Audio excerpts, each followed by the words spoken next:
नमस्कार छात्रों, सुधीर शर्मा क्लासेस पर आपका स्वागत है।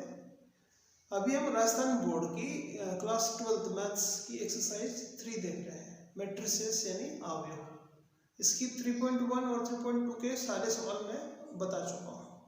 इससे संबंधित जो वीडियो है आप लिंक में देख सकते हैं, ऊपर आई बटन में आ रहा होगा। आज हम विविध प्रश्नावली 3 के जो प्रमुख सवाल हैं, जो महत्वपूर्ण प्रश्न वो करेंगे।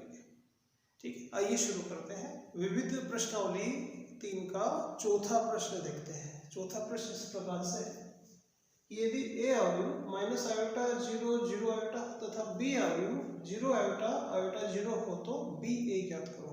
मतलब दोनों अवयव का गुणनफल ज्ञात करना है, b a ज्ञात करना है। पहले b अवयव फिर a अवयव, दोनों को गुणा करना है।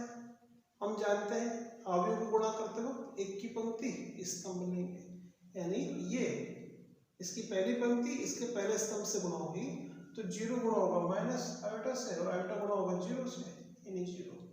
अब पहली पंक्ति दूसरे स्तंभ से गुणा होगी तो उसको पहली पंक्ति में दूसरे स्तंभ पे लिखेंगे। तो पहली पंक्ति दूसरे स्तंभ से गुणा करेंगे, 0 को 0 से गुणा करेंगे, आयोटा को आयोटा से गुणा करेंगे तो आएगा आयोटा स्क्वायर।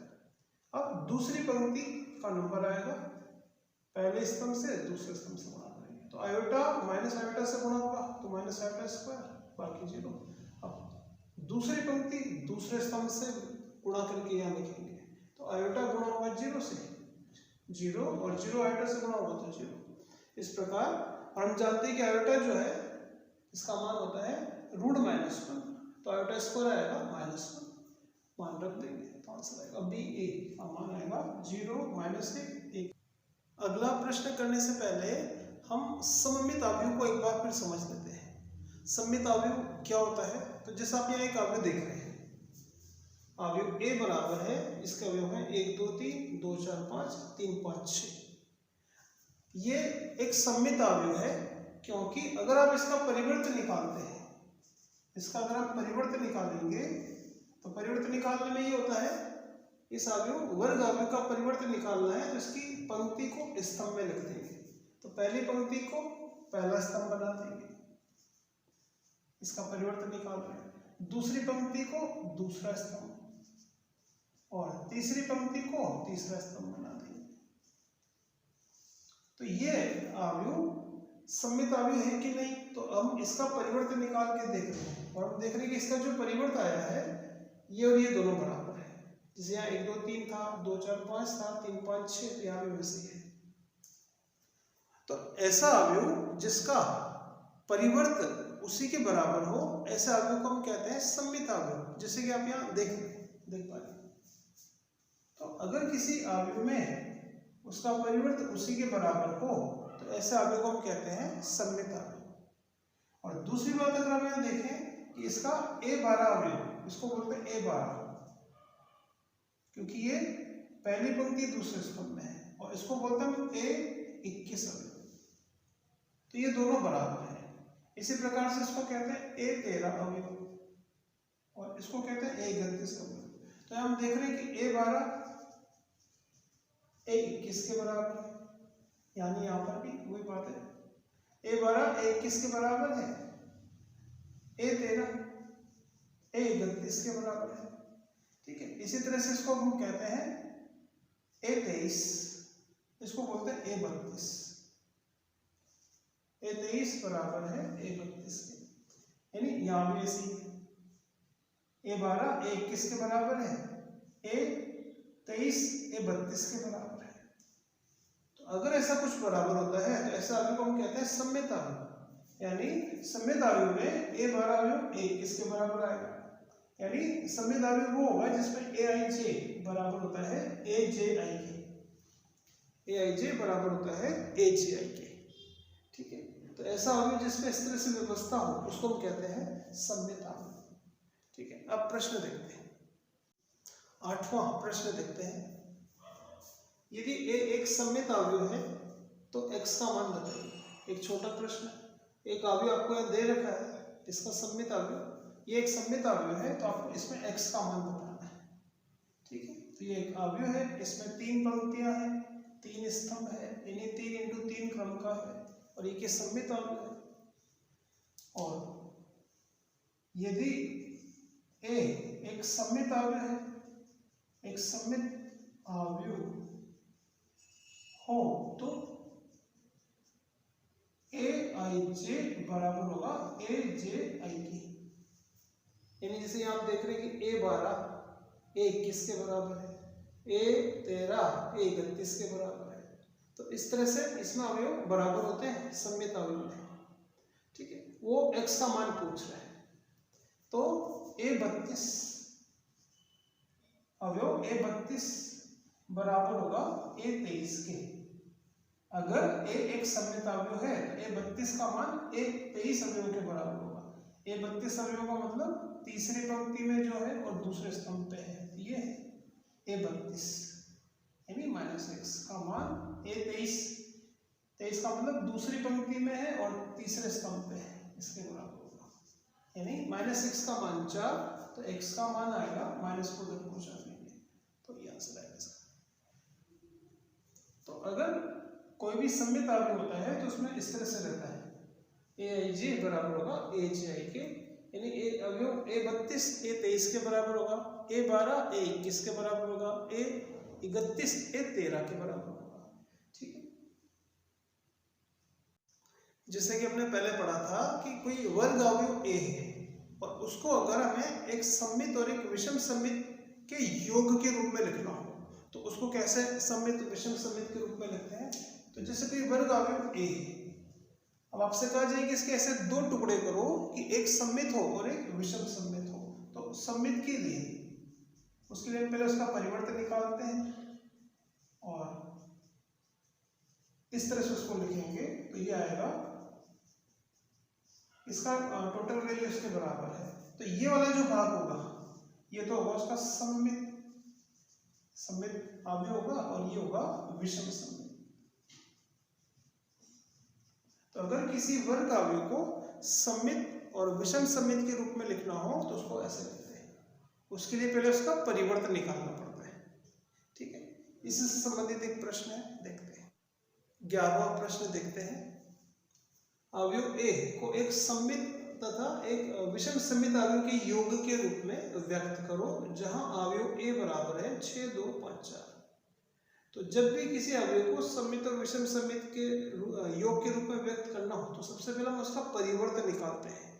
यानी परिवर्तन निकालने के लिए पंक्ति को स्तंभ बना दो, पहली पंक्ति 6 2, दूसरी पंक्ति को दूसरा स्तंभ बना देंगे तो ये आ गया इसका परिवर्तन। अब हम a + at का मान निकालेंगे, इससे हमें प्राप्त होगा उसका सममित भाग, दोनों को जोड़ देंगे। इसी तरह से इससे घटाने पर ये प्राप्त होगा। तो हमें पता होना चाहिए कि सममित और विषम सममित के रूप में लिखने के लिए ये सूत्र हम काम में लेंगे, 1/2 a + at + 1/2 a - at मान रख देंगे। a + at का मान हमें पता है, चाहे तो 1/2 को अंदर गुणा कर सकते हैं। तो इस तरह से किसी अवयव a को ये वाला सममित भाग है, ये विषम सममित के रूप में हम व्यक्त कर सकते हैं। ये सममित अवयव है क्योंकि a 12 a 21 के बराबर है तो ये सममित है। इसका परिवर्तन निकालेंगे, इसी के बराबर रहेगा। ये विषम सममित है ना, a 12 a 21 के नेगेटिव के बराबर है। और दूसरा याद रखिए, विषम सममित अवयव में मुख्य विकर्ण के अवयव सदैव 0 होते हैं। ठीक है, राजस्थान बोर्ड की विविध जो प्रश्नावली है 3, उसका अब हम देखेंगे 24वां प्रश्न। सिद्ध कीजिए कि अवयव इन दोनों का गुणा 0 अवयव के बराबर होगा यदि अल्फा माइनस बीटा बराबर है 2m - 1 × π/2।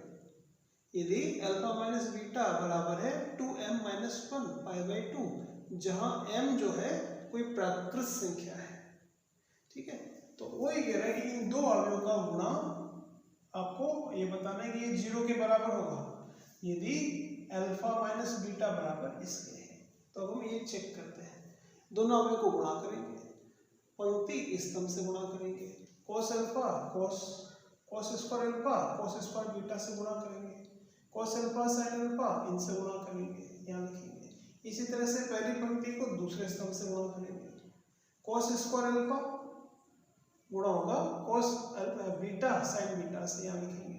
फिर ये दूसरा अवयव इससे गुणा होगा, इसी तरह से दूसरी पंक्ति को हमने लिखा, तो इस तरह से ये हमें प्राप्त होगा।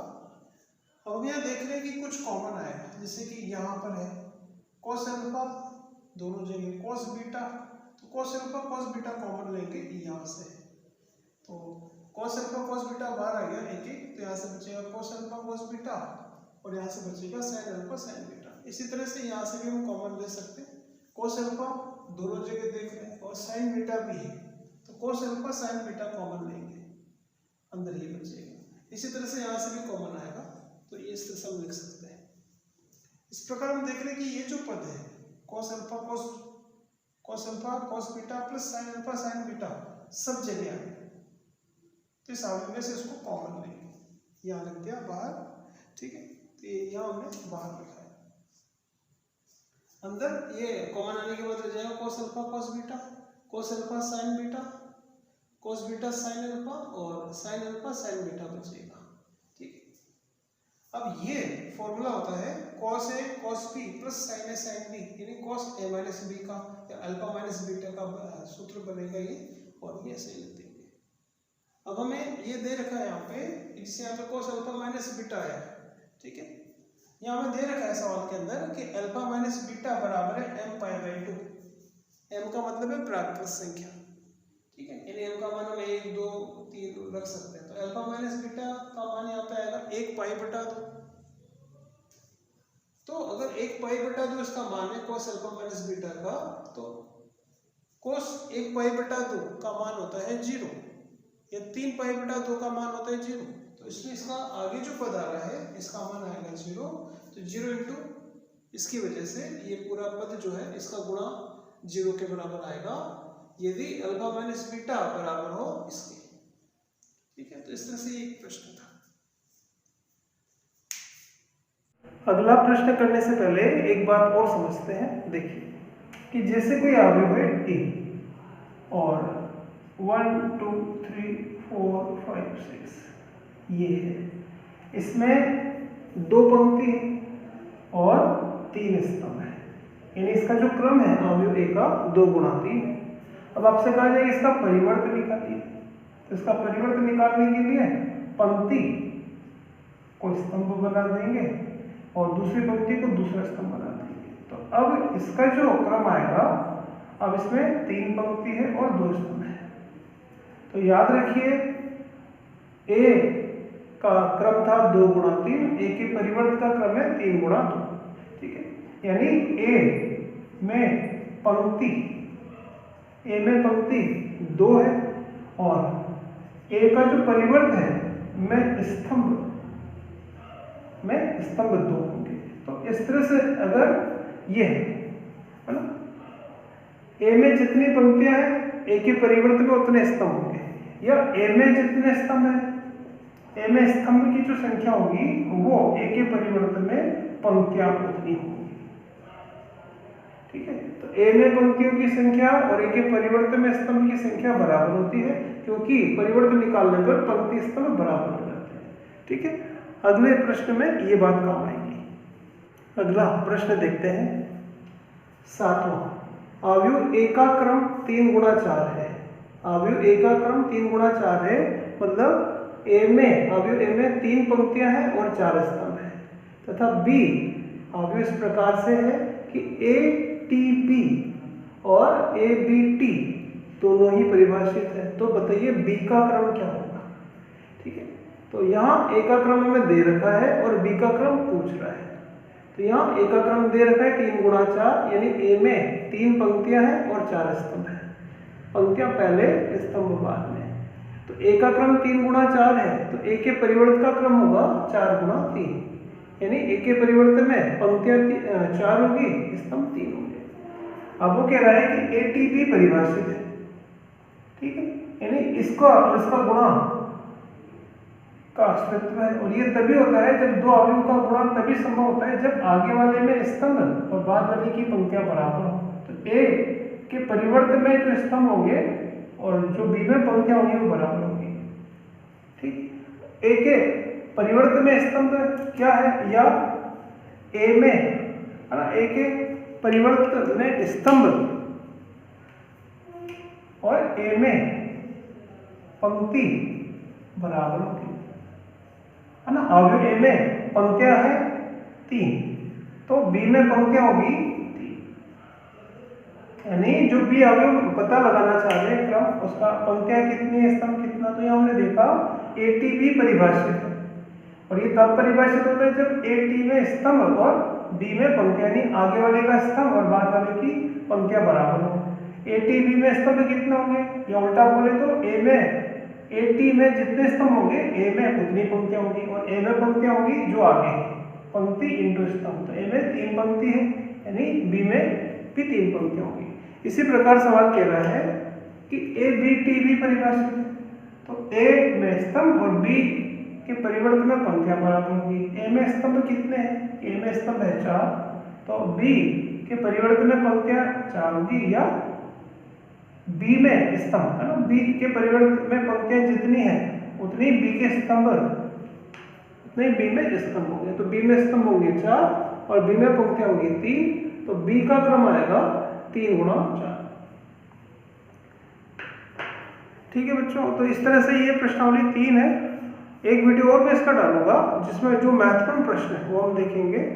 ठीक है, तो आपको भी ये प्रश्न देखना चाहिए, करते रहना चाहिए, समय का सदुपयोग करना चाहिए। धन्यवाद।